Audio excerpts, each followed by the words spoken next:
Hey SLE and BCE, it's Miss O here. Today I am on a beautiful hike in the sunshine. I'm getting out and enjoying some nature time, and I'm going to do a little bit of mindfulness with you. We're going to talk about the brain today. So the brain is made up of many different parts, as you know, and I'm going to talk about two of the parts today.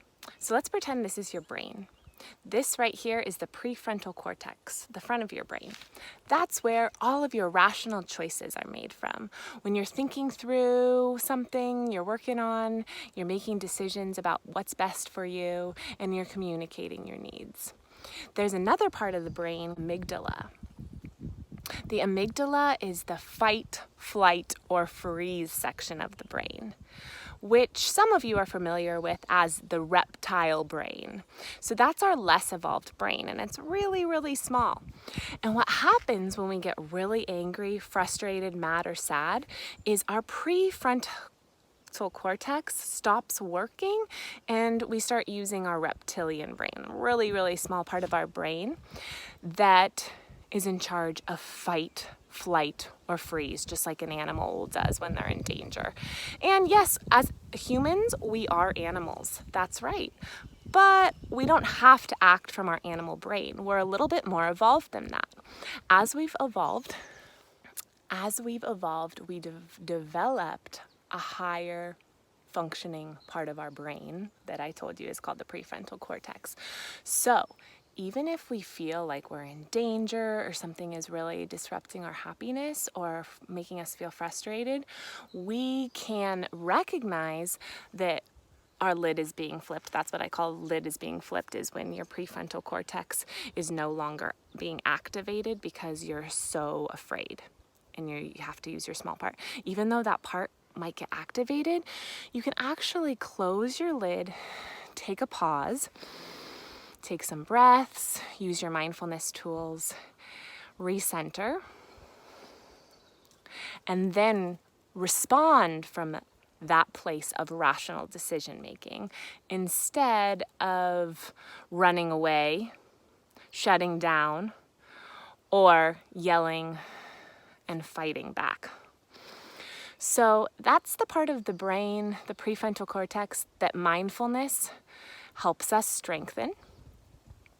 So that way, when you're in a situation, whether it's someone telling you to do something that you don't want to do, or something that's making you feel really frustrated or angry, maybe your parents or your brother or sister took something away that you really wanted, instead of acting out of explosion and anger, acting out of calmness and tranquility and asking for what you need.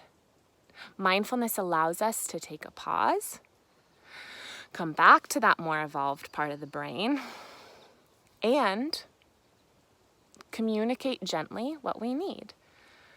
So let's practice. Let's say something happened. It's making you feel fight, flight, or freeze, that reptilian brain come out.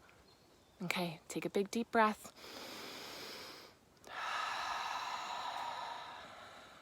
Maybe another.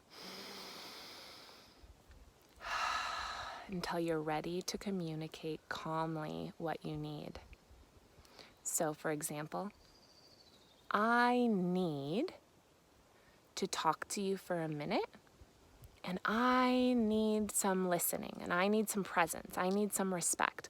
I need to have 5 more minutes on my device before you take it away, Mom or Dad. Or I need some attention right now. Whatever it is that you're needing, speak up for it. If you are being reactive and screaming or yelling or acting out of pure emotion, then it's going to be harder for somebody to take you seriously and listen to you. But if you want to be listened to and heard, try to operate from that place of the prefrontal cortex, where you're calm, you're more collected, you're asking for what you need.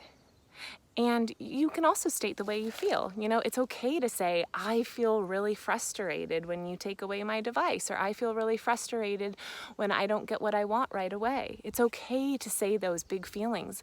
It's important to recognize them, but to be able to explain them in a calmer, more gentle way is really how people will stop, pause, and listen themselves. And then they'll operate from that prefrontal cortex and not their fight or flight brain.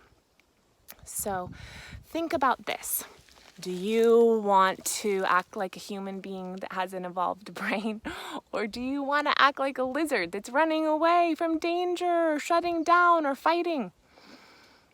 Think about which one of those you want to be in each moment. And if you really need or want something, ask for it, communicate.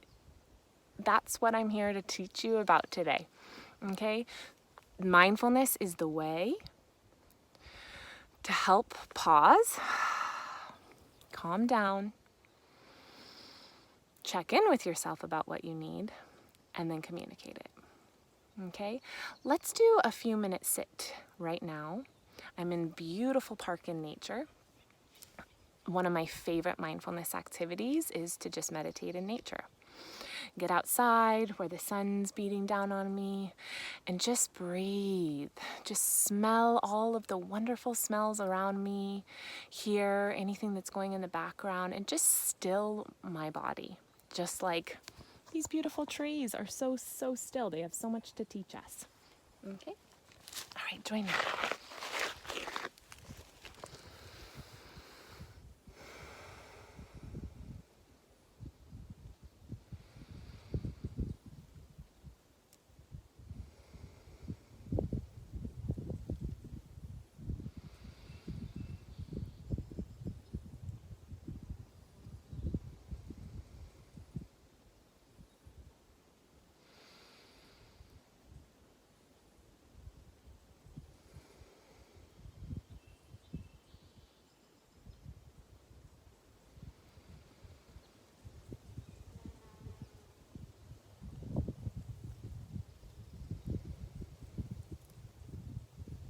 Beautiful. Now, even if there is someone screaming in the background, or if there's somebody saying something to you, just keeping your focus, keeping yourself with your back straight and focusing on your breathing, and just letting those things in the background just fade away. And just keep coming back to your breath, and keep coming back to your breath, and keep coming back to your breath. Another activity I love to do in nature is called a peace walk. So with every step I take a breath, and I quiet myself so much that I'm just listening to what's going on around me. And every time I have a thought pop into my head, I just let it float away like a cloud. And I just really become an observer of everything going on around me. And my attention isn't so much just focused on the inside, but it's also just focused on the beautiful surroundings of the outside and being grateful, having a grateful heart for all the beauty around me. So let's go on a walk together.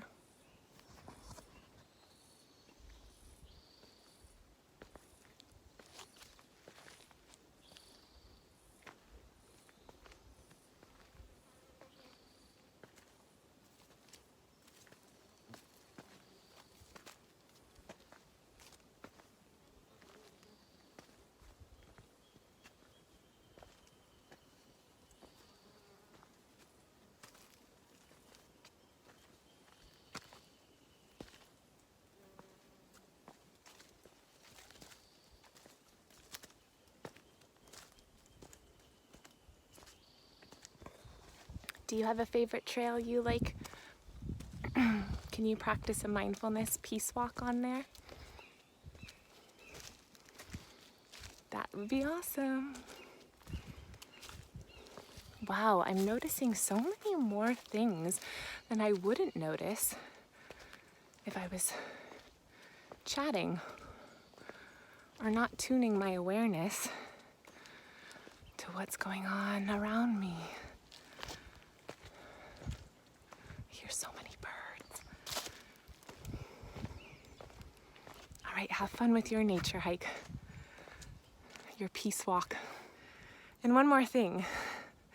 Even if you do decide to act like a reptile sometimes, your fight or flight freeze brain just give yourself some compassion. We all have those moments. And part of being human is having those moments. So whatever happens and comes up during your day, just continue to send yourself compassion. And whoever is in your family or friends, people that you're communicating with, send them some love and compassion too. All right, talk to you later, everyone. Bye.